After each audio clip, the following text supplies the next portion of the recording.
computer.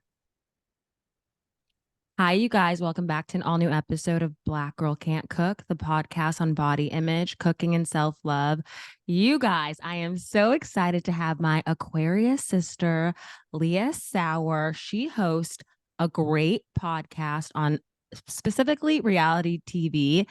She specifies in The Bachelor, The Golden Bachelor, all things Bachelor, but she goes deep into all things reality TV, Housewives, all shows reality. I just love her so much. Her show is called Positively Uncensored. Please give it a look. Also, follow her on TikTok. She has a great TikTok and I love her humor. Guys, please welcome Leah. Hi, Leah. What an amazing intro. Thank you, first of all, for having me. And thank you for such nice compliments. I love that. I feel so honored to be here. I'm so happy to see you. And it's like Monday night. It's late. It's past maybe some people's bedtimes, but I really thank you for being here.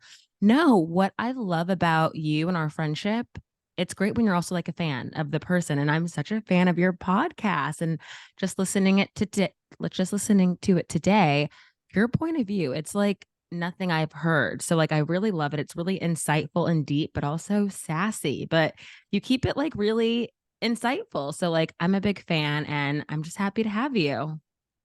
I feel the same way. I love the things that you say and the perspective you bring. And you're so on it with the articles too. Like I'll miss something and you'll have receipts, references, compilations. Like you're so on it with pop culture. So I'm a fan of you. I'm a fan of your podcast and just your self-love journey in general. I find you so admirable. So I'm a fan. Huge.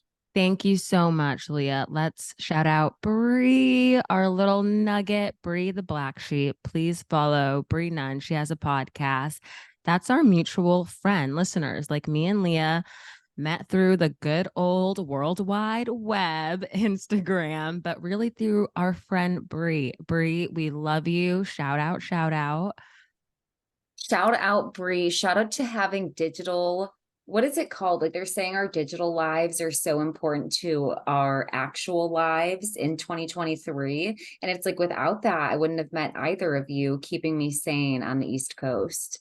Absolutely, absolutely. Especially like in a state of like post COVID and like loneliness and people get it where you can. And I feel like the internet, although toxic and all these things, and my listeners know how I feel about TikTok, but you thrive on it. Like you get community and you find your people wherever you can. Like that's the end of the story. And that's the thing. I just want community. So if you look at my TikTok, if you don't like it, you reserve the right. That's totally fine. But I like community. Like I never want more than like 100,000 followers because I don't think more than 100,000 people in real life would like me or like enjoy my company. Like maybe they would. I like to think everybody would like me, but like Mhm. realistically, if I'm in a room with 100,000 people, I'd be blessed if they all thought I was great. So I'd like just my community to be people who actually enjoy reality content and thinking outside the box. I love that. I love that. Leah, how did you get into podcasting and how did you start your podcast? I love the name. Where'd you come up with the name? So my sister actually helped me with a name. My sister Katie, shout out Katie and Kim. They're my huge support system. But I said I wanted to do something very uncensored so I can have the right to have an opinion, change my opinion, not like curate content for other people so much as like offer a different perspective.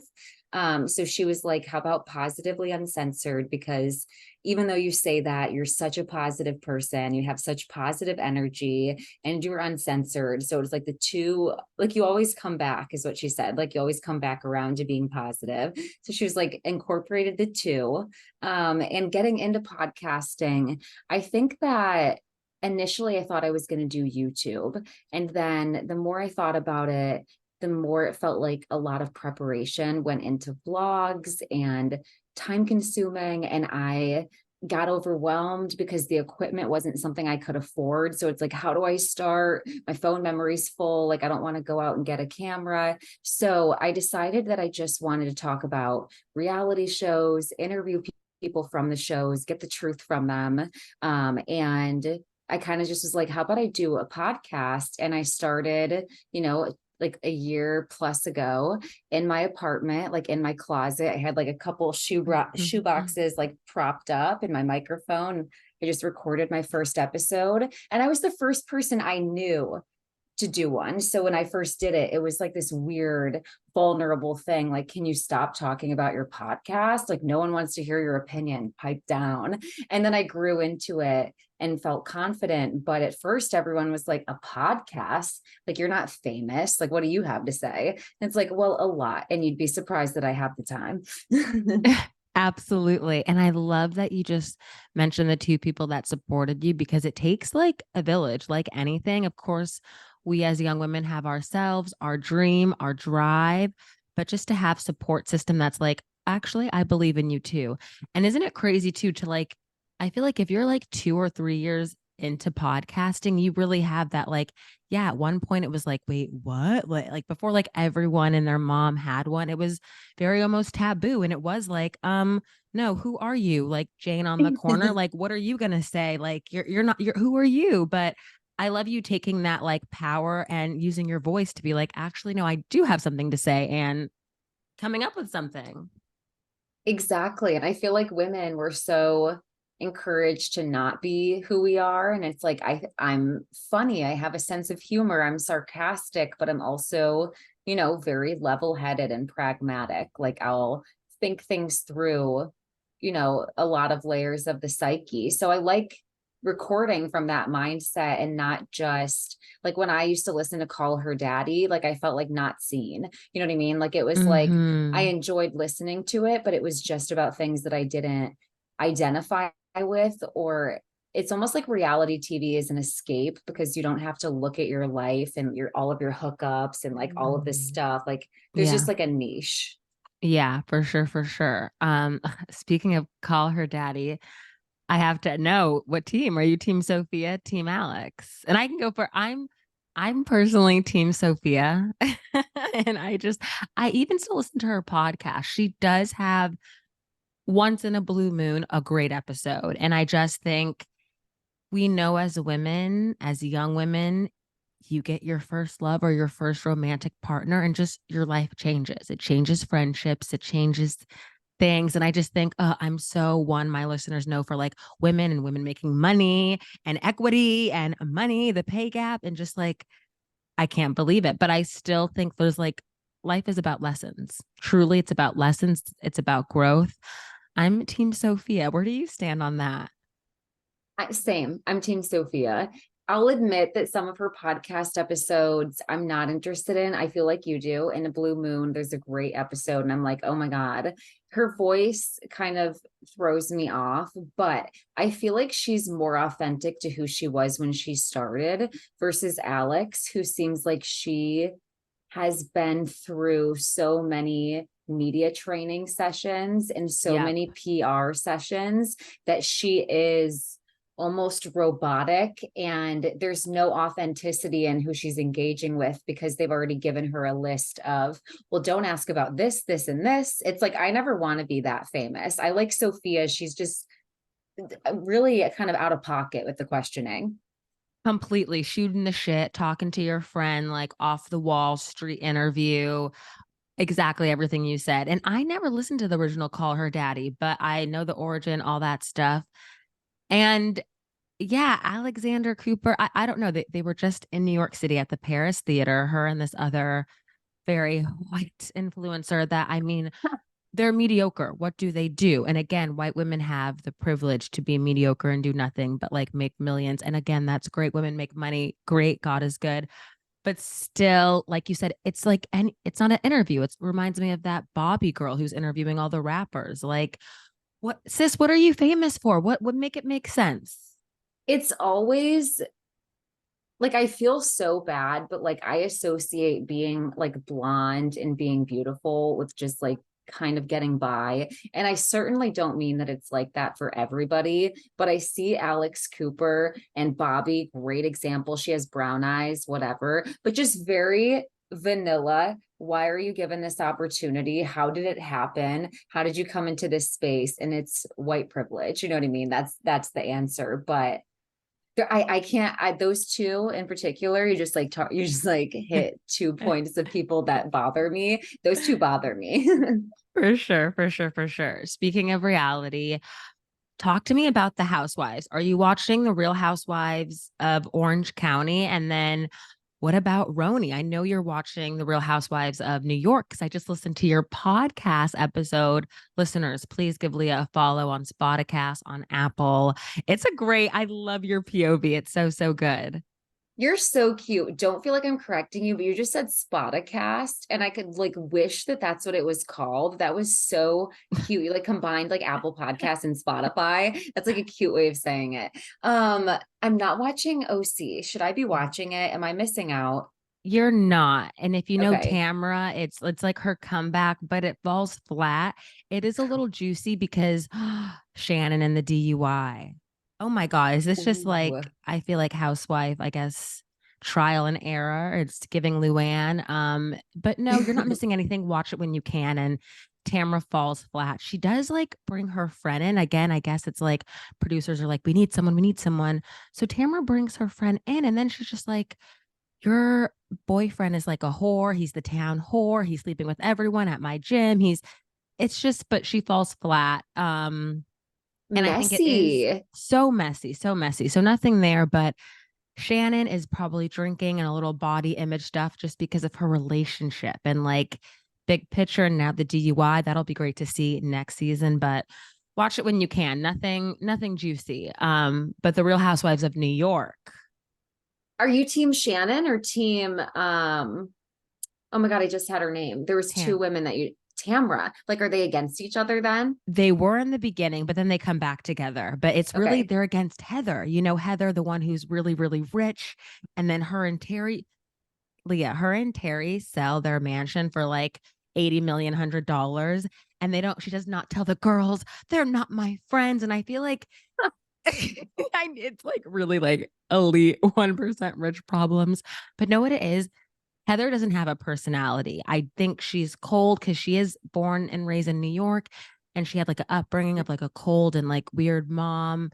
Heather has no personality, but so it is against them. I'm team Heather. Tamara's just yap, yap, yap for nothing. Again, for ratings and views.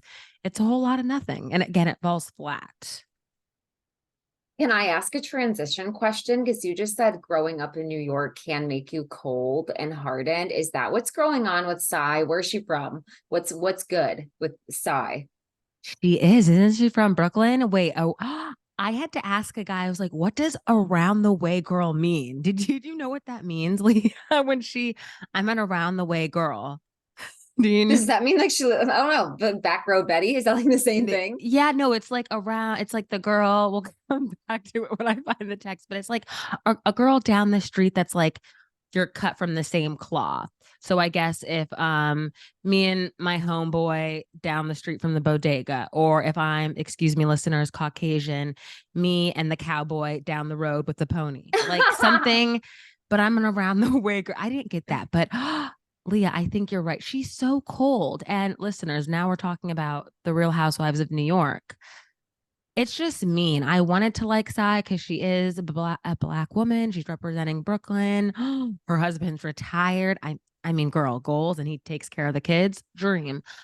But she's really mean. And I feel like she's trying to get these one-liners that are quick and snappy, but it's just mean. And like it's mean. What are your thoughts on the alleged tea on Twitter and Instagram right now that Sai was the other woman and met her husband as the other woman and he broke off his marriage to be with her? Like, thoughts? Like, wait, let me pull it Oh, up so that I can quote it yes. exactly. And listeners, this is why I love my girl Leah because she's on the Tiki Talkie. She's on the Twitter thread.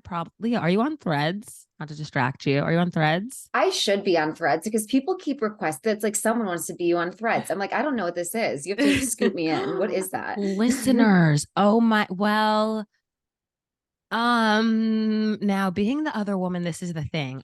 You have to break it off. There cannot be any connection, any ties until he called off the engagement. If she was the other woman, that definitely does not makes me like her even less. And I think, again, interpersonal business, Leah. That's why too I might not ever be on reality because like some stuff is too interpersonal. That is between them and their married marital spouse. It's giving Jerry Seinfeld, that famous white comedian. His wife was with that girl, then he called up. That it's messy. It is Oh, so really? yes, Jerry Seinfeld, his hot ass wife was with this man, but then they met and then she called up the engagement. They met, they married. Then couples like that, like Cy and her husband, and they've been together for like decades. And like so then like what do you fault it to? That makes me like her even less. And again, ooh, receipts. Ooh. If she owned it, I would like her more. You know what I mean? If she's like, what? We were young. He wasn't with his forever. I wasn't with my forever. It was shitty, but look at us. We've got a beautiful kid now. What do you want from me? I can't change my past, but here I am. I would be like, fine. Okay. She's grown. Exactly. And you're an adult when we make mistakes. You know, the season finale, I believe, not to spoil, it's like Bryn's birthday, but the rift is there because like Bryn spills a secret or something is spilled of size. But seeing the preview for next week, I don't like, and I love Jessel. Jessel's like my top, my goat. I don't like that her husband like threw around the B word. He said something like, and size bipolar. I'm like, oh my, I'm like, we can't. When was this? What was the, It, it's I it's didn't it's the hear it. preview ahead. It's like next week. Ooh, And so okay. then they're talking and Pavitt, he says in a clip, yada yada end size bipolar. Joking or not, and we're gonna see it play out. It's just like, but again, listener, skipping ahead, season finale is there's a rift because Bryn spills a secret of Cy. So that's really why. I mean, we kind of see the alliance. It's kind of Cy and Aaron. Oh my God, we'll get into Aaron, right? And it's just, I mean, it's giving, not to quote you, but very mean girls. Mean girls. And then let's not even talk about the dinner. The dinner was ruthless and so gross. And if either of those men were my husband, I would whoop the. Like, do you not know this is going to be on national public television syndication for the. Leah, You I would was see a shook. Michael Scott moment. Cut, cut. You have to take it out. Abe, re-say that. Re-say it, Abe. Are you kidding me? Even but they're like the evil stepsisters in Cinderella. Like the two of them are just like like stirring up Ah, drama and talking about another woman's marriage is like a taboo. Once you're past late 20s, you feel a certain ick talking about your friends' relationships. So what happened to them? yeah, exactly. And I feel like it's just so personal. As we're like going into like our older 20s and like in our 30s, like there's something called respect where you're like, wow, at one point I'm either gonna love my friend and respect, oh, this is her partner either forever or for right now. And like you just make that choice. But it's just getting very like catty, very just mean. And I mean, it's gonna be interesting to see it play out. But Erin's a mess. Her husband, I couldn't believe he said that. I'm just, and I rewatched it before this. She's like, oh, his candor, Abe. I'm like, She's such a white woman. I'm like, she thinks she's from like old money. Like her, like so does Bryn kind of. Bryn thinks she's from old money. Like she tries to dress like it, and then she said she looks um like Miss Plum with the knife in the Clue room. Like she looks like she's playing Clue. Like it's like very literally, it is too much. And it's like, it's crazy. It's crazy. I like Jenna because Jenna seems to stay true to herself. Uba is great. I wish there was a little more on her, maybe more deeper. But again, it's season one. It's season one. I really feel like we might have like 2, 3 episodes left. Bryn is obviously the star, the knockout, and so is Jessel. I think I loved your podcast. I think everyone's going to be renewed, but maybe we'll get some add-ons, but maybe we'll see a change up net. We need to like see more story play out. Remember, there was that castmate that was there and she got cut. So things like we could tell was like choppy and like missing. So I'm excited for the reunion. I love Jessel. I tagged you when I'm like downtown in Chelsea at my Pilates studio. I'm like, Jessel's it. She's living. She's living. I love Jessel. And the woman who got cut was because she made anti-Semitic comments. So Erin, you're on watch for the racism this season. Like you are on standby with the microaggressions because they are strong. They're crazy. They're crazy. And it's just like so weird how tone deaf she is. And it's just weird too. I'm still like, it's 2023 and it's like, wow, you just really don't have any black friends or friends of color. Cause like you would just like, and then the vacation thing and the, just a mess, a mess. What did you think of Jessel? How did you interpret Jessel's conversation with Sai at their lunch? I think they need to just, it feels inappropriate. It feels like comparing trauma. It feels so inappropriate. It feels weird. Um, that I would have Sai again, just taking it for what it is. And now they know Jessel kind of aloof, kind of timing is off. I would have been like, I would have taken that. Okay, your uncle and the alcoholism. I would have took it for what it was, but it's just dramatic. Sai blew it off. Yes, I did watch all of Watch What Happens live. It was only 15 minutes late. Sai had been late too. So by the time Jessel got there, she was only 15 minutes late. They're both late. It's 50, semantics, like semantics, very small, Yes. very little. Nonetheless, I see like Jessel what it is like someone said, Jessel's trying too hard to and so she's doing that to Sai, and Sai's like, girl, I do not give a fuck. Da, da, da, da. And it's really like you're not gonna win either way because this girl does not care. You're so right. It's like Sai refuses to give Jessel the benefit of the doubt. And because of that, she distrusts and disputes everything that Jessel says. So there is no appeasing her. No, like it typically in a friendship, you can relate to your friend to further a bond. And to Sai, if you attempt to relate to her, whatever she's happening internally, she projects and twists that into comparing. And until she can like figure that out, Jessel will never be heard because she's like, be vulnerable, tell me about your life. But then every time she does, she's like, but don't compare it to mine. Although she did fuck up by mentioning, like, she didn't really need to address Sai's mother. Like that to me was the one part that I was like, I wish Jessel just didn't say that because that's why Sai latched on to that one word. It's like if you look for it, you'll find it. When Jessel was like, in regards to your mother, my uncle was an alcoholic as well. Yes. Ooh. Yes. Yes. Mm-hmm. And again, it's like that's yeah. And to Sai's point too, in Devil's Advocate, Sai is cold, does not open up Brooklyn. So she's like, it was so hard. Yeah, intimate at a Hamptons trip in the backyard, a fire pit for her to go there. So too, it must be sore or painful or tender for Jessel to bring that up. It really is like a and Yes. it hurts. So to her, that is valid, and that's also true.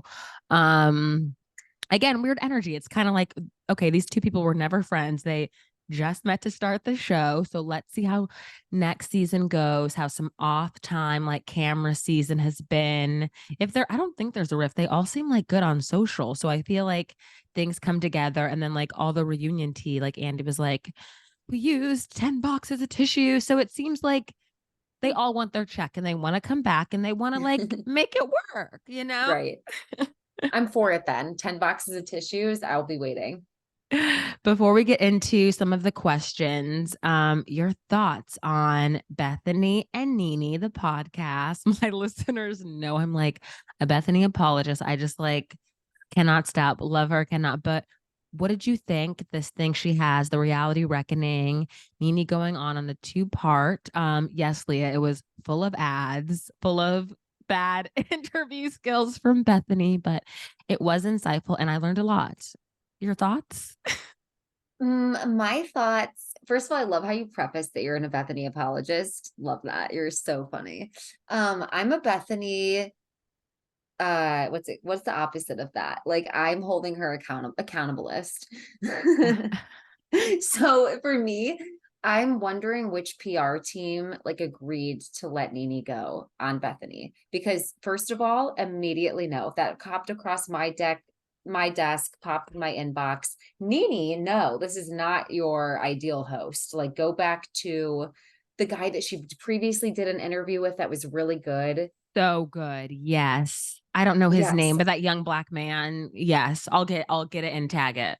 like either Corbin or Calvin, something like that. It was super good. I hope I'm kind of on base with that, but it was Mm-hmm. really good. And just, I don't get why she went on there, first of all. And then second of all, the only clips I saw was Bethany kind of talking over Nene. And whenever Nene would say something, Bethany would try to relate to her, but it really didn't relate. And I'm like, ugh, just hear people and say yes, and then and just let them have the floor. Sorry to interrupt. Carlos King was his Yeah. name. Okay, Yes, there we Carlos go. King. Shout out Carlos. That was a great interview. I love you for saying that. PR team, all that stuff. Yeah, the clips, Leah, listening to part one, excuse me, part one was great. It was like a Nene, her upbringing, her story. Listener, she got into the iconic when the cameraman goes into her closet and she pulls, oh girl, she gets into that. She's like, the next day or the day before, like Greg was just diagnosed with cancer. She had told producers and people, do not go in the club. She goes into it. She just talks about that. She talks about her upbringing, her children, Greg, the love of her life. And then part two is really just like, and it really is like, because Bethany, it's like, it's really like, woman, she's really trying to tell you about like workplace abuse, but the disparities of like Bethany, or like, oh, so supposedly Bravo, it was leaked, set out like a policy updated to everyone. Hi, guys, we're taking in consideration alcohol consumption, putting you in vulnerable situations. Like things are updated, da da da da da. So it's kind of been a win. So Nini's like, Bethany, like we're on the same team, the same flag, but you can do this. Like you're doing this for us. I could not do this. I tried to do one little slight thing and I got blackballed. Like I cannot work. And Bethany is still kind of like, well, no, is still like this. No, be this dumb white woman being like, how, what? She's like, it doesn't make sense. She's like, it doesn't make, and you're just like, Bethany, she is telling you why. It Bethany's like, is we'll get a show. racism, We'll do this. Bethany. It's racism. It's politics. It's Bethany. I'm so dead. Bethany's like, we'll have a show. Ebony and Ivory will be in an RV. We'll go through America. Wait, Fox won't do it, but NBC, ABC, HSN, PBS, Nickelodeon at night. And Nini's like, Not Nick at they did. Night. They did. So, Oh my yes, God. I know you and my several of the. I know you and several of my other friends could not listen to it, and I don't blame you. It's a hard listen, and I don't know what Bethany is. I don't know. And Nene is still up against it. It's a workplace, like it's a petition. So it's like a civil court on investigation still going. She just got one or two gigs in the last year, Leah. She's been like out of work for 3.5 years. And she said, thank God she invested well. And so she's been able to keep afloat. And it's just unfortunate. It's unfortunate. I don't know what Bethany is going to do long term, but it's a tough listen for sure, for sure. Bethany lacks the ability to understand her privilege. Like Bethany is one of those people who, instead of realizing that she has privilege as a white woman and a huge platform and is given so many graces just for simply being white, and not to mention also very convenient that now she's coming for Bravo after, didn't they give her a spinoff show after she left like Roni, like, and then she has Skinny Girl, like she has her business ventures as a result of Roni. So she got a lot of, like, what did Nene get? You know what I mean? Like, did Nene get a spinoff Yeah. show? Did any of the Real Housewives of Atlanta? I guess Candy did. So I take that back. And Candy show was good too. Yeah. But Candy in the yeah. yeah, Candy Yeah. in the Gang.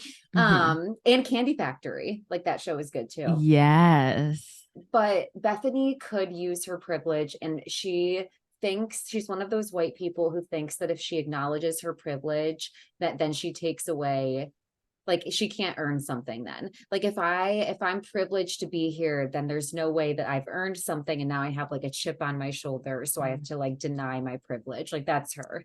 Yeah. Yeah. That makes sense. That makes sense. And that's totally valid.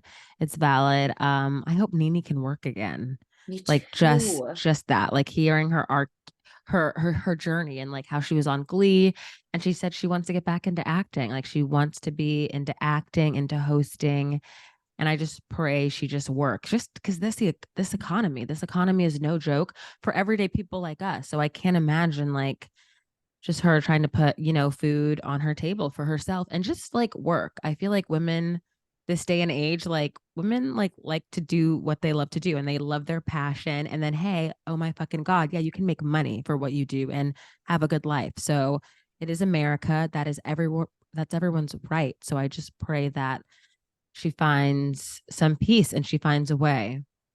She would kill it on any drama series. Like we have Garcelle out there on Other Black Girl, Survival of the Thickest. Put Nene in any show, comedy, drama, a movie, like comedic relief or a villain. Put her in anything. Drew from what is it? Current Atlanta. She was on Mm-hmm. a movie I just watched. There's no reason she can't act. She should write a book.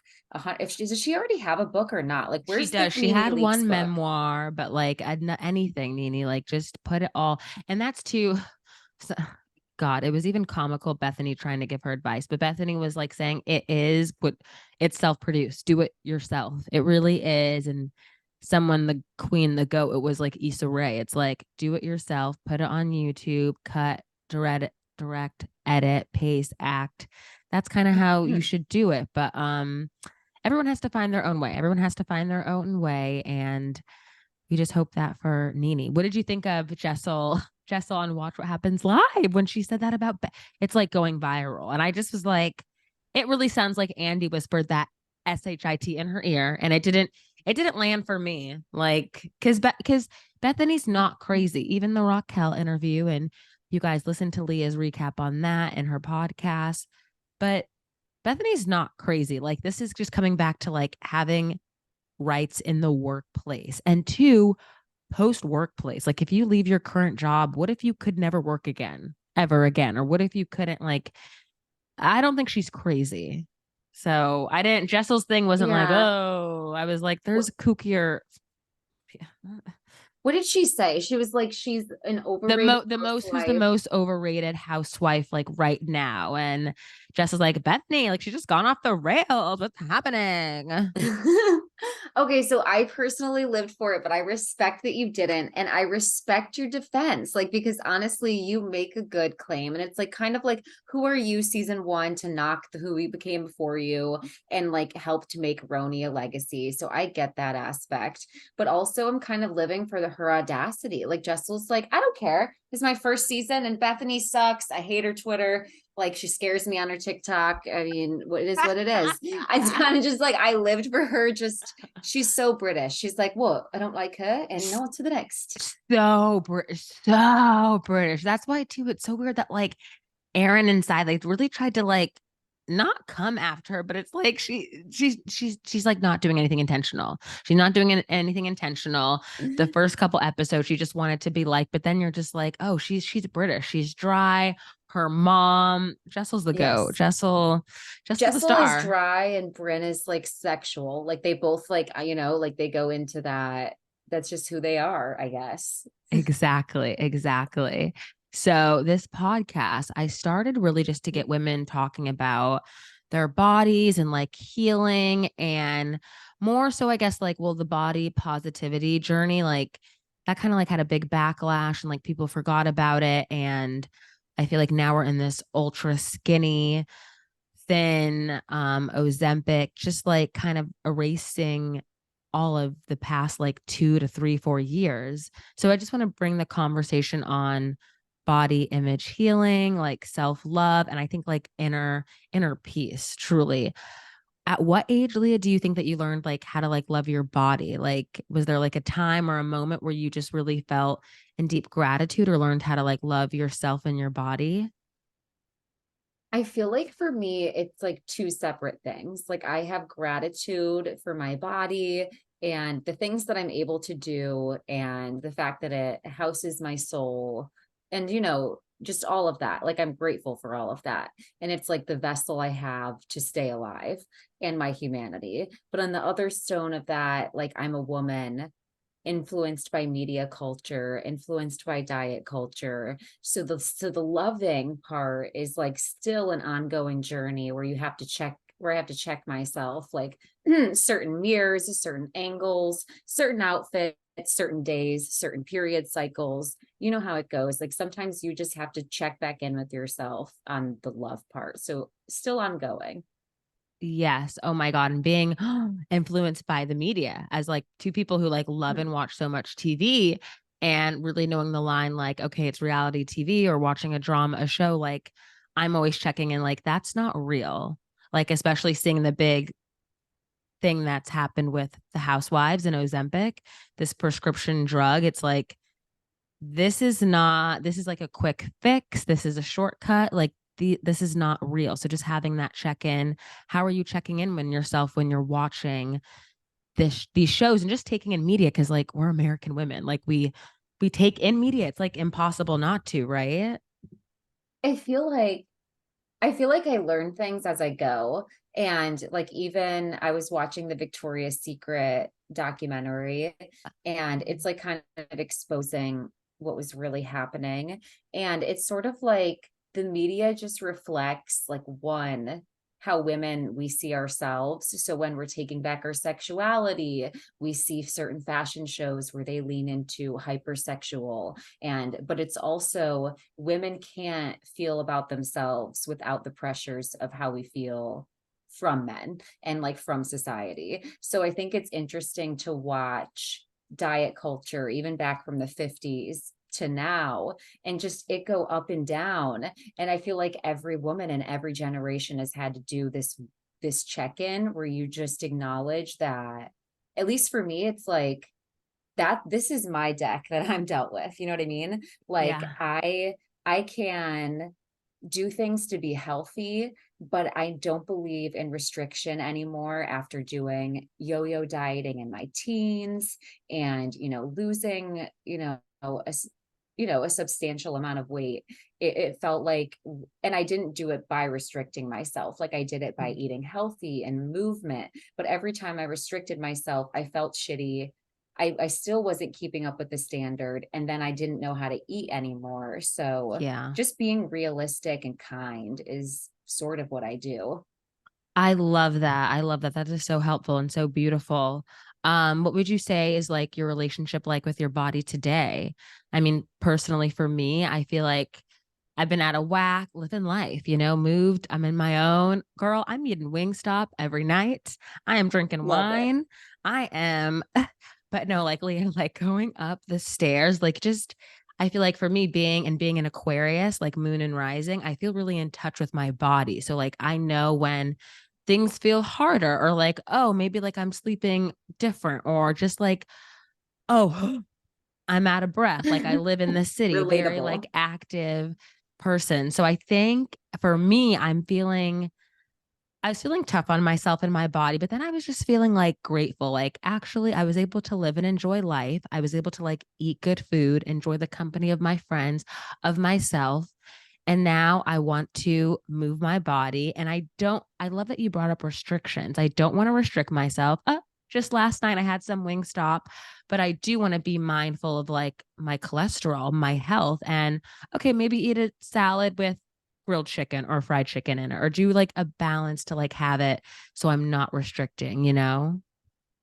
Absolutely. I think our bodies are so much more intuitive than we give them credit for, because our mind is the barrier that puts a filter on what our body's telling us. Like we can tell when we want to eat something sweet. We can tell when we want to eat something greasy. We can tell when we've had something greasy pizza 3 days in a row because it's what's left over, and you're like, ugh, if I eat anything greasy, give me a salad. And it's like just listening to that, like our body's intuition, it can just tell us everything. Like we can be, I just base it on how I feel, I guess, instead of how I look, and that's been helping. Yes, definitely. Like body neutrality, Yeah, just like it's like what can your body do for you? It's so much. I like think too, like my outside, like that's like the least important thing about me. Like it's great to like be a woman and be in American society and have our wants, our needs, our nails, our eyelashes, like to each their own. but also it's like that's the least I feel for myself. That's like the least important thing about me, like my outsides. It's really about like if I'm kind, my intelligence, like do I like love my parents? Am I a good friend? It's other attributes. I feel like that's so important. And it just like gets so looked, people forget about it. They really do forget about it.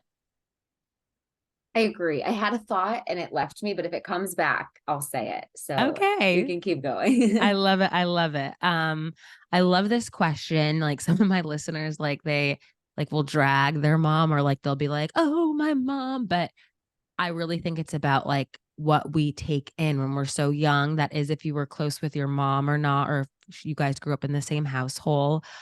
What did your mother teach you about your body, if anything, like growing up when you were younger into adolescence or even now? What's something that she taught you? I was just given a lot of like praise, so I was always given like encouragement and compliments, and my parents truly believed that I was like beautiful and they truly believed I was smart. Now, sometimes the feedback at school wasn't always the same, but at home, hey, my parents really believed that. And my mom was just supportive for me. Like I had friends' parents who gave them diet pills and scheduled their boob jobs at 17. Girl, And yes. yes, like were very strict and commented all the time on their appearances. Where my mom, if I told her, I feel really uncomfortable in my body, I don't want to go to prom like this. Can you help me eat cleaner? Can you help me lose weight before my dance? She would help me and either help find me a diet, or we would pay for Weight Watchers or whatever. Oh, So just like supportive, but she never told me I needed to lose weight. And she's larger. So I felt like very protective over talking about women who have, a fuller figure, have weight on them, or, you know, can't get it off. Like some women truly yeah. can't get the weight off. And so I feel for women who experience that watching my mom. Yeah, that's so beautiful. And I love that you mentioned like praise because people think like, oh, children and people, but like you need that. I feel like the like hierarchy of like human wants or as a child, you need that praise and that love. And I love that you also mentioned like that came from you. If it was like a diet or if that like that was something that you want and you just had your mom's like support and love and kind of like, all right, like I'll hold your hand and like we'll get through this. That's so great, especially too through like puberty and like that high school, young adolescence, young woman time too. It's so crucial. And we go through so much, like so much is imprinted, like our young teenage self, what our friends are doing, what we're watching on Disney Channel. It's like, girl, I'm getting trigger talking by it. It was a hot mess. It was It's truly a a hot mess. mess. It is such a mess. Like I remember just, like my friends are size 00 and Mhm. 2, and I was a size 14 in my dress and a size 12 in jeans. And I didn't realize I was binge eating because I just really loved sweets. So I had like, a little thing of frosting under my bed and Oh then my God. cookies under my bed, and I would dip the cookies into the We are frosting. Well, literally twins. Literally, yeah. yes. Like what? I'm Yes. just hungry. I'm just hungry. Just want some Yes. sweets. Like what? I'm gonna go down there and eat 6 Buckeyes in a row, but I just love chocolate. I didn't know that I was, whether I was emotionally eating or just overindulging. Like I didn't realize Hmm. it. And I'm glad my parents weren't making me feel worse than I probably already was. I love that. I love that. Did you grow up with, wait, I so see you and relate to everything you said. Girl, Lee, if I'm not a frosting, still to this day, a cupcake queen, like I just, and me too, Leah, I did for the longest time. I didn't think it was binge eating. I was like, this is normal. What? What? No, girl. No. So I see you. Thank you for sharing that. So many people are going to feel seen. But did you grow up with brothers or sisters in your household? Like, who did you have? What your siblings? Are you an only child? Um, I'm trying to think back. So my siblings are much older. So when I was born, I had my sister and my brother. So I have Katie, Kim, and Ryan. So I Mhm. would have Katie and Ryan in the house, and they were either about to go to college or, just starting college and would be home. So they were like late teens. So I had them in the house for a little. And then Kim was always like the wild child. Like Kim was, Yeah. where's Kim? Like, like it's like just up to no good probably. So she was never really home, but when she came around, like I just remember, and not like chaos just in a negative way, but just like Mhm. those movies that you watch on TV of like real families going through real shit at like Y- Thanksgiving and Christmas. Like that's what I Yeah. remember. So they were there, but like no, I played by myself, tons of Polly Pockets by myself, tons of like, hey Ken, hey Barbie, like me Yeah. being everybody. So it was just me mostly. I love it. I love it. But I can so relate to you. All my friends growing up in Arizona were just like small and like blonde and white. And I was just like so tall and big and same. Like I was 12 to 14 when I like went to American Eagle and I was like almost a 16, 18. They didn't even sell those sizes in stores. I was like, Mom, what Mhm. am I going to do? What am I going to wear? And it just was so it was traumatizing. It was triggering. And my mom also, I think genetically, like I got my dad's height. So I've always been tall. But my mom, since my whole life, has always just been bigger. And she like does have a great diet. She can lose weight, but I think it's just stress. I think it's for whatever reason. But I've also been so conscious because it's like that's sometimes people's genetic. So I never want someone to feel Absolutely. bad or think that like this is like, someone or like someone as an example for Lizzo, like someone that's someone's genetic blueprint. Like some people just can't Totally. change. And this country does have obviously like an obesity epidemic, a problem, but also some people just can't change. And I feel like it starts with Right. being an acceptance. It's like an Yes. acceptance with that.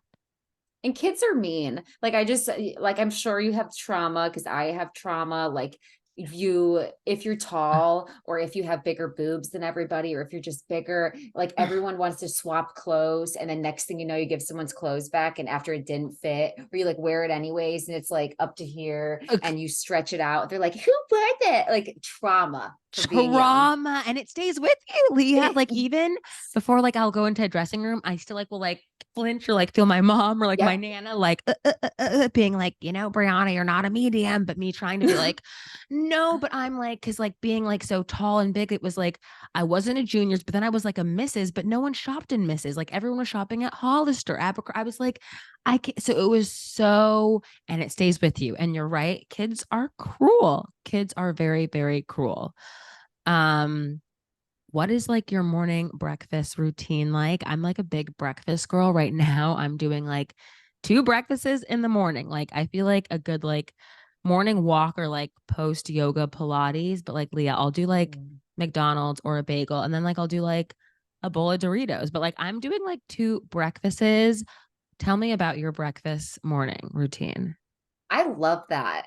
I feel like if I was out and moving, maybe I would do that. But even on days that I work, I just really don't have an appetite in the morning. I think after so many years of eating like eggs for breakfast or like a Mhm. certain type of breakfast, when you're a kid, it's like, it was like oatmeal for me, and then like gets to be eggs when you're Yeah. younger. I just don't like breakfast food early in the morning. Like I love breakfast food, but just not early in the morning. So typically it's just like a yogurt for me if I eat, but I usually just wait until like 11:30, 12, 1 and eat like a Mhm. big lunch because I just eat intuitively. So if I wake up and I'm not hungry, but I really want coffee, I'll drink my coffee and I have ADHD. By the time I'm done, I'm like, oh, it's lunch. Here we It's go. perfect, Yeah. perfect. And key, intuitive eating. Golf clap, Yes. golf clap.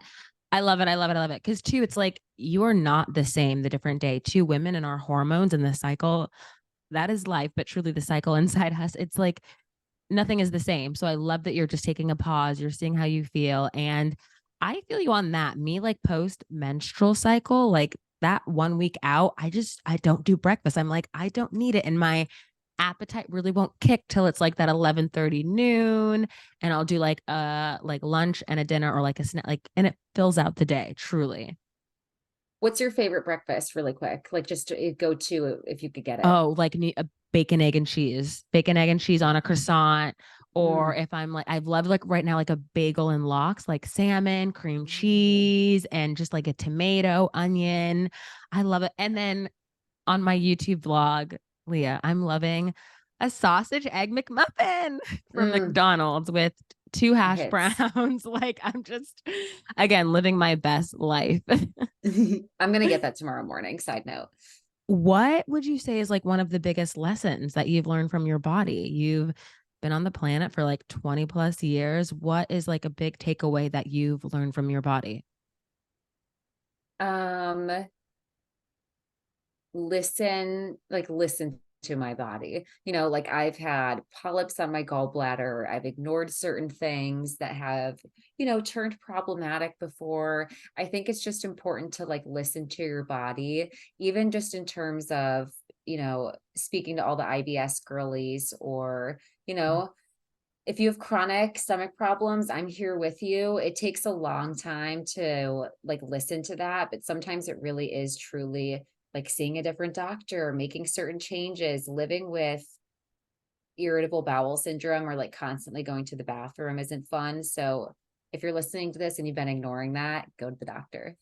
Go do it. Take care of it. Take Go. care of it. And it's so tough too. Like we were talking about forever ago. I feel like just adulting and like being like, okay, I have to take care of myself, self agency. And then Yep. two, I always feel listeners, I feel better. Then I'm like, oh, I actually like know what I'm doing. I have the action steps. I have a doctor. One, it takes time to find a doctor you like and trust, but then you know what you're doing. And truly, like it's one life, one body, and your one health. We're so young. I want to get all those habits and just take care of myself now. And no, Leah, thank you so much. Our IBS girlies, yes, yes, yes. And just talking about our bowel movements, ladies, that's so important. Even Mm. checking your stool, get information. How are you feeling? How are you processing the color? Look at it, talk about it, poop it up. Seriously, talk to your friends, talk to anybody. Leah, what is your favorite cocktail at the moment as we're going into fall? I know you're a fall girly. What's your favorite fall cocktail or mocktail if you do not drink, if you're not a big drinker? Favorite cocktail all time is an amaretto sour, and I feel like that would be good in the fall just What is because that? An amaretto sour? Oh. oh, it's so good. I don't know if you would like it because it has whiskey and it Ooh. does use the real like egg. Like some people are totally not into the like egg stuff, but it's got the real egg. Okay, no, we'll have to try it. I'm a food blogger. But so it's whiskey and egg, and then is it mixed? Is it a flavor? Is it It's like homemade sours mix. So it's whiskey, homemade sours mix, and then it's like shaken through a glass with like the like real like egg, whatever, like the foam stuff. And then it's like poured in, but it just tastes so frothy and so sweet. I can drink that. That's the best. I love it. Okay. I'm gonna try it. I'm gonna try it. We'll try it together when we're in the city or when I'm seeing you in Jersey. We'll do it. We'll do Yes, it. we will. Before we wrap up, I love just to end with what does self-love mean to you? I know that like it's 2023, like it's self-love and bubbles, and it's just it's almost becoming taboo and a fad, but I'm like trying to break the stigma. Like, no, taking care of yourself is very real and self-love is a thing. So to you, what does that mean? Self-love to me means taking time for yourself. So whether that is instilling boundaries that you've been avoiding or actively saying no to other things so that you can like seek out things you truly enjoy. I think if you ask a lot of women if we have hobbies and passions and what you love to do, a lot of women have trouble answering like what they just enjoy doing with free time. So self-love to me is honoring that, finding those passions, making time for myself, and just not being hard on myself. Like at the end of every night, I at least check in Yes. when I've been hard. Ah, Leah, say it for the girlies and the people in the back because I feel like too that's when I'm treating others hard and I literally am like I check in I'm like, "Well, Brianna, how have you been treating yourself?" And that's where that was coming from and I'm really like, "Let me take a step back and show myself grace so then I can show that to others, but simply like Totally. start with yourself first." It's so important. I love how you said that. I'm going to do that too. Like when I'm hard on other people, I have to remember, got to check in with myself. And a lot of people just mirror what we give them. So if they feel a lot of, you know, just anger and resentment just in the air, they might give it back, you know? Yeah. I love that. We'll end with, wait, do you have a favorite like candy, dessert, ice cream? What are you and your boo doing after late at night? Are you a sweet girl? I mean, we're Yes. frosting twins for life because Leah, even on girls trip, I'm the girl that goes into the grocery store, buttercream frosting. And I'll do it with pretzel. Yes. I will be Mhm. a frosting girl till I die because it does bring back inner child when I would get shamed Yes. for it. But now, like, I'm Hmm. a goddamn adult and I can kind of do it as a snack. I haven't bought it in my first apartment, but I still love to eat it because it's good. Frosting out of the thing is good. I've got frosting in the fridge right now, baby. Like frosting in the fridge. But favorite, I love all things sweet, anything sweet. Tiramisu with like good mascarpone is my all-time favorite. I like carrot cake. I like chocolate cake that's not too rich. I like Mhm. cannolis. If you Ah! like pretty much anything, if you make it and it's sweet, I will eat it. If there's not dark chocolate or cherries in it, I'm in. Twins. I love it. I love it. Leah, where can my listeners follow you, find you, stream your show? Tell us, please. Love it. So you can follow me on Spotify, Apple Podcasts, on Positively Uncensored. Look for the Lizzie McGuire-esque logo. Once you find that, that's me. And then find me on Instagram at Positively Uncensored. Same thing on TikTok. I have Twitter or X if you're still on there. Do Yeah. people still go on there? Like, that's the question. Well, did they start like, are they gonna ask for your card information? What is If so, they get the chop. Like, so if that happens, don't find me on X, just find me everywhere else. I love it. I love it. Leah, thank you so much for finding time tonight. We're gonna have you back on. This was so good. And just thank you so much for sharing your story, your journey. And I love you. I love you so much. Thanks for the insightful questions. I feel like we really got to connect. Love this before bed, and I can't wait to come back. Okay. Love you, Love Leah. Bye, you. you guys. Bye. Thanks.